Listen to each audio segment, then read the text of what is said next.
कितने का होगा? इंस्टॉलमेंट निकालेगा मतलब हम लोग एक टाइम में कितना दे रहे हैं वो निकालना है। हाँ, वो निकालना है। मतलब कि देखो, एक प्रिंसिपल लिए हो आप, है ना, कितना लिए हो पता नहीं, अगर आप 10% के हिसाब से 3 साल का अगर आप इंटरेस्ट देते, 3 साल का तो 3 साल का मतलब 3 बार देंगे। 3 साल का अगर आप इंटरेस्ट देते तो आप 990 रुपीज देते। मतलब सिंपल सी बात है।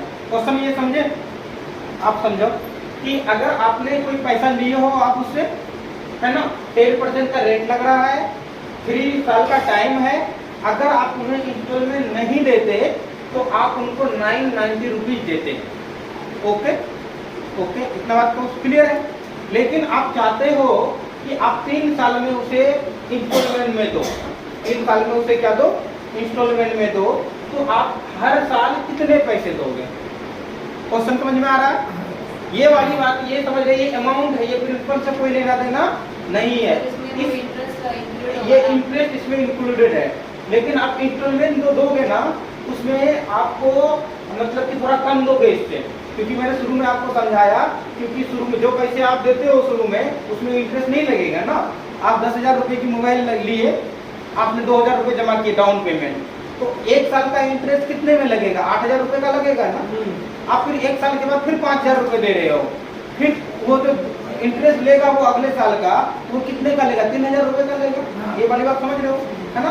तो मैं इस क्वेश्चन को ये समझाने की कोशिश कर रहा हूँ कि आपने कुछ लिया, मान के चलो मोबाइल लिया, एक मोबाइल लिया, अगर आप उसे 3 साल के बाद देते, मोबाइल का दाम कितना हो रहा है 3 साल के बाद इंटरेस्ट जोड़ के? 990 रुपये, है ना। मोबाइल का तो नहीं होगा, घर ही मान लो, है ना, 990 रुपये। आप उसको कहते हैं, वो कहता है क्या कि आप है ना हर साल पैसे जमा करना, क्या करना?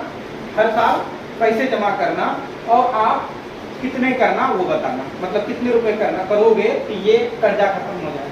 ओके, मैं आपको बता रहा हूं रिलेशन बिटवीन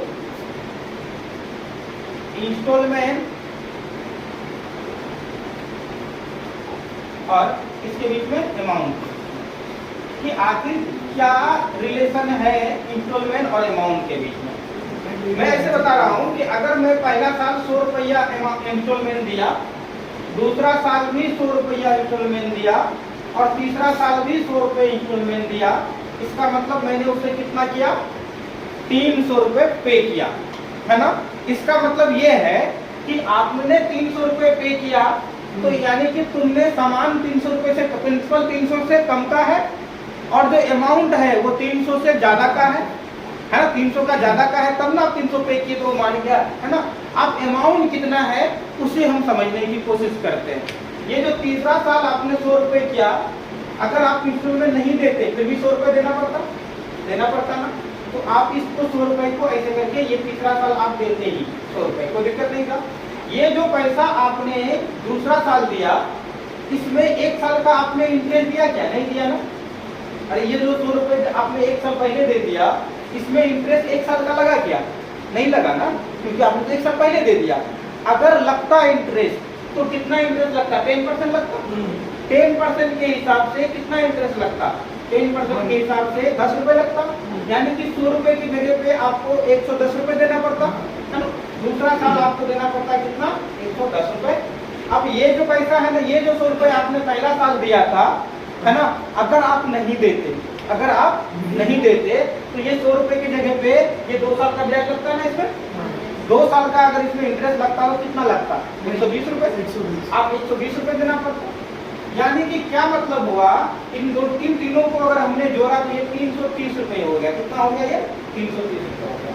अब हम हल्का होने के नाते ये रिलेशन निकाल रहे हैं कि अगर अमाउंट कितने होता है? 330 रुपया का होता है इंटरेस्ट के साथ में, अमाउंट 330 रुपए का होता है। कोई आदमी अगर 100 रुपए के हिसाब से 3 साल अगर देना चाहता है तो इसको ये 100 रुपए का इंस्टॉलमेंट बनेगा, है ना। अगर 330 का अमाउंट होता है तो 100 रुपए का इंस्टॉलमेंट बनेगा, तो उसका कर्जा अदा हो जाएगा। तो यही रिलेशन मैंने निकालने की सोच रहा था। अब ये 330 निकाला कैसे, ये समझा रहा हूँ आपको। ये तो मैंने ड्रॉ करके समझाया, आप नॉर्मल कैसे समझाते हैं। अगर मैं इसी क्वेश्चन को अगर नॉर्मल मैं बताता, नॉर्मल में ऐसे बताता कि मान के चलो कि लेट है ना, इंस्टॉलमेंट कितने का है? 100 रुपए का है। ओके, तो अमाउंट कितना होता? अमाउंट होता कितना, अमाउंट निकालने का तरीका क्या होता है कि तीसरा साल 100 रुपए तो होता ही है ना, दूसरा साल क्या 10% के हिसाब से लग रहा है ना, दूसरा साल 110 और पहला साल 120 यानी कि 330। ये अमाउंट इंस्टॉलमेंट हो गया, ये अमाउंट हो गया। यही मैं सिखा रहा हूँ आपको। आप बताओ कि 330 अमाउंट हो गया तो इंस्टॉलमेंट कितने का हुआ, 100 रुपए का। अगर अमाउंट कितने का है, 990 का है ना, इसका कितना टाइम मल्टीप्लाई है, 3 टाइम मल्टीप्लाई है। ये भी कितना टाइम मल्टीप्लाई होगा, 3 टाइम मल्टीप्लाई होगा, 300 का इंस्टॉलमेंट बनेगा। यानी कि मैं कहना ये चाह रहा हूँ कि अगर कोई आदमी का 990 रुपए का अमाउंट होता है ना, अगर वो 300 रुपए देता है 3 साल तक तो उसका कर्जा खत्म हो जाएगा, यानी कि उसको 300 का इंस्टॉलमेंट देना होगा। तो ये समझ में आ रहा है आप लोगों को? अगर ऐसे समझ में आ रहा है तो कभी कभी आपको मैंने अमाउंट दे दिया, कभी कभी आपको प्रिंसिपल दे देगा और फिर इंस्टॉलमेंट मांगेगा, दे सकता है ना।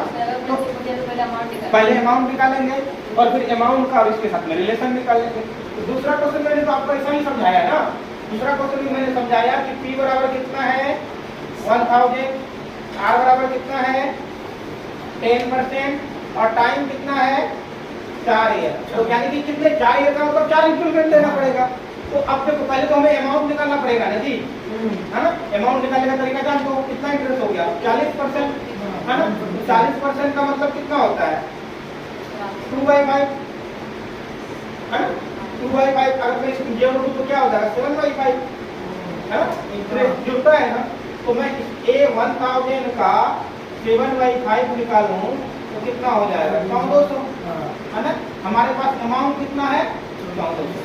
अगर मैं इंटरेस्ट को इंस्टॉलमेंट को 100 रुपए मानता हूँ तो मेरा अमाउंट कितना होगा 14 साल 100 रुपए, फिर 10% रेट है ना, फिर 110 रुपए, फिर 120 रुपए, फिर 130 रुपए, तो कितना हो जाएगा 460 होगा कि नहीं होगा? सही है 460।